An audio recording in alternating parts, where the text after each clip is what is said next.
Алатау аянтына же соода борборлорго барып, арча жасалгаларга сүрөткө түшкөндөргө кандай карайсыз? Негизи эле арча ёлка жөнүндө айта кеттиңизчи. Алла ыраазы болсун, өмүрүңүзгө Кудайым береке берсин. Дуа кылып коюңуз. 4 кызым бар дейт. Аябай хикматтуу суроо.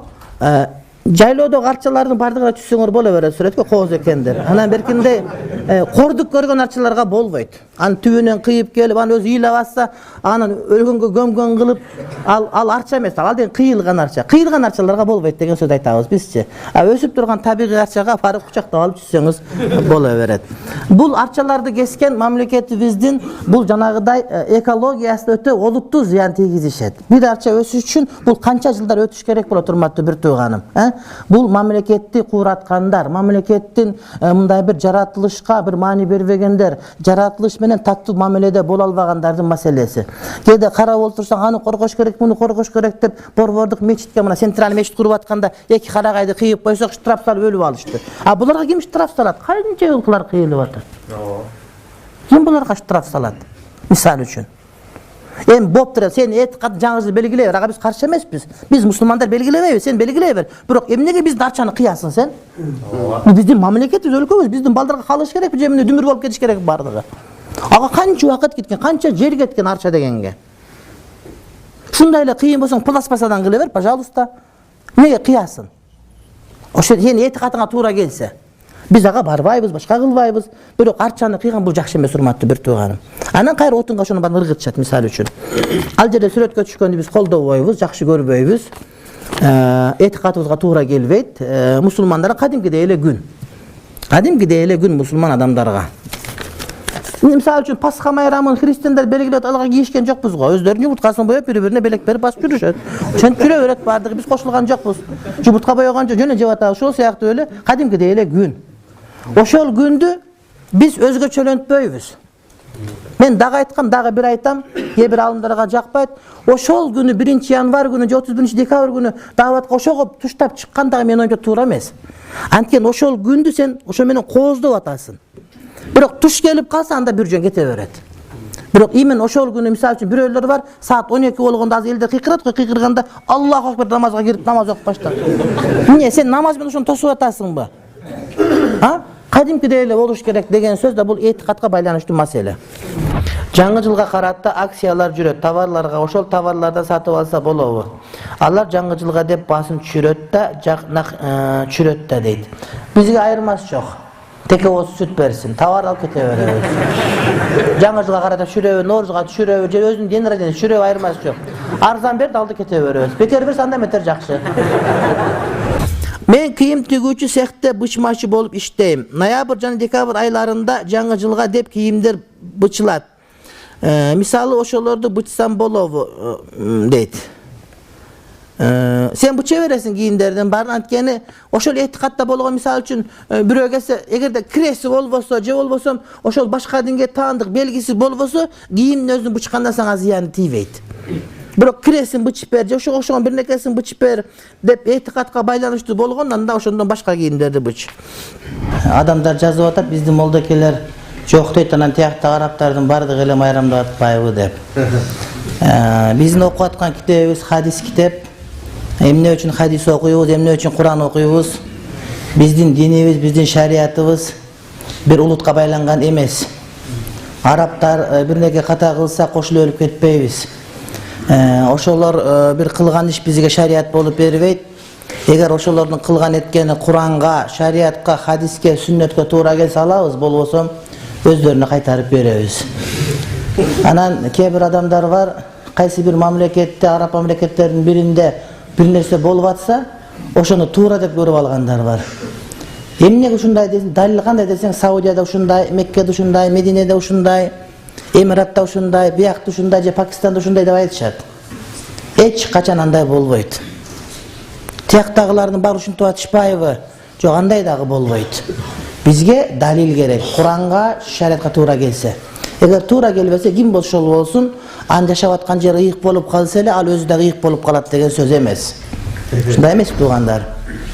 Мен айтып атканым, кээ бир адамдар келип, силер ушинтесиңер, Саудияда мындай, же Маккада мындай, Эр-Риядда мындай деп мисал келтирет дагы, бизге Ошол Саудияда болгон нерсе шариаттын bir бөлүгү катары көрсөтүшөт. Бир гана учурда болгон Мадиналыктардын кылган жоругу далил болгон Имам Маликтин убагында. Амалу ахлил Медина деген сөз болгон. Усулул фикта амалу ахлил Медина Мадиналыктардын кылган амалы деген. Бул ошолдорго таандык, ошол доордогу сахабалардын балдары кылган ишти көрүп туруп, демек аталарынан көргөн сахабалар кылган иштеп, ошол табиин доорундагы Мадиналыктардын гана кылган эткени бизге худжат болгон, далил болгон. Ито Малики мазхабынын өзүндө. 4 мазхабтын ичинен бири. Андан кийинки доордо жок, бизге далил эмес. Интернетте башка жерден карасаң дароо эле далил келтирет. Аяктан түп атпай, бияктан мынтип атпай дегендер бар. Муна көрдүк, жаңы жыл тосуп атат, биз тоскон жокпуз. Демек, арабтар бизге далил эмес. Мисалы үчүн кече жаңы жыл тосуп, анан кээ бир адамдар жаңы жыл күнкүгө кече орозо кармагандар болду. Жаңы жыл күнкүгө деп кече намаз окугандар саат 12-де болду, даватка чыгып аткандар болду. Бардыгы туура эмес. Анткени Пайгамбар алейхиссалам Медина Мунаввара шаарына барганда Мадинадагы ансар арабтар 2 күн ойноп күлүп майрамдашат экен. Пайгамбарыбыз сурат: "Ey Алла, бул кандай күн? Эмнеге жыргап атасыңар?" десе, "Бул жаздагысы Норуз, күздөгүсү Мехржан" деди. "Илгертен калып калган экен, майрам деп келатабыз" деди. Дегенде Пайгамбарыбыз айтты: "2 майрамдын ордуна башка майрамды Кудай Таалам берди" деди. Бирок алар майрам кылганда силер түнү менен намаз окуп чыккыла деп айткан жери жок. Анткени намаз окусаңыз, ибадат кылсаңыз, ошол башкалар улуктап аткан күндү сиз дагы улуктаган болосуз. Ал арак ичип улуктап атса, шампанский аттырып улуктап атса, сиз намаз, орозо, зекет менен улуктап аткан болосуз. Сиз ага этибар бербешиңиз керек, ага көңүл бурбашыңыз керек. Сиз ага көңүл бөлүп, ошолордун майрамына шериктеш болуп атасыз. Мына ушул дагы ысырап болуп эсептелет динибизде, шариятыбызда. Жаңы жыл Нооруздан төмөнүрөөк. Анткени жаңы жыл түпкүлүгүндө Иса пайгамбардын туулган күнүнө келип байланат да. Иса пайгамбардын туулган күнү, Мухаммед пайгамбардын туулган күнүн тосуп аткандар эмнеге Иса пайгамбарды тосуп болбойт деген сөз келип чыгат. Бирок биз жаңы жылды ан үчүн эмес, жаңы жылды башка бир нерсе үчүн, арак ичилгендиги үчүн, көп зына болгондугу үчүн, анан балатыны тегеренип сураган үчүн, анан аяздагы ишенгендиги үчүн ошол нерселер үчүн жамандап айтабыз да. Эгерде жөн эле 2 рекет намаз окуп, Иса пайгамбардын туулган, Иса пайгамбар о деп дуа кылып койсо, ошентип тосо жаңы жыл эчтеке деле болбойт деген сөз. Ошондой. Анан Иса пайгамбардын туулган жаңы жылды тосту ошентип мисалы үчүн да. Бирок ошентип Мухаммед пайгамбардыкын тосту, Муса пайгамбардыкын, Ибрайым пайгамбардыкын тосту, Адам алейхиссаламдыкын тосту деген дагы суроолор келе берет. Ошон үчүн ошого көп деле маани бербей коюш керек деген бир маани келип чыгат. Түпкүлүгүндө Ноорузчалык тексттер айтылган эмес жаңы жылга. Ноорузбун тексттер бар бизде. Ал ширк майрам. Жаңы жыл боюнча түпкүлүгү ширк эмес, бирок кийин кошулуп кеткен ширктер. Анан христиан дининин өзүндө деле азыркы жаңы жыл тосуп аткан жаман көрүшөт, туура эмес деп айтышат да. Анткени ошолор боюнча дагы бүгүнкүдө жаңы жыл туура эмес. Ооба. Иса пайгамбардын туулган күнү болсо, анда 2 рекет намаз окуп, ошол орозо кармап, деп садака берип багыттап койсо бир жөн.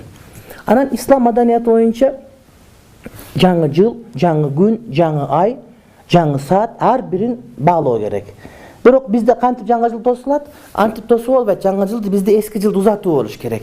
Мен бир жыл 2016-ны кантип өткөрдүм, эмне пайда кылдым, эмне зыян кылдым, жана 2016-жылы 2015-жылдан эмне пайдаларга жеттим деп самоотчет болуш керек да. Хасибу анфусакум кабла ан тухасабу. Өзүңөрдүн эсебиңер болгонго чейин өзүңөр эсебиңерди алгыла деген.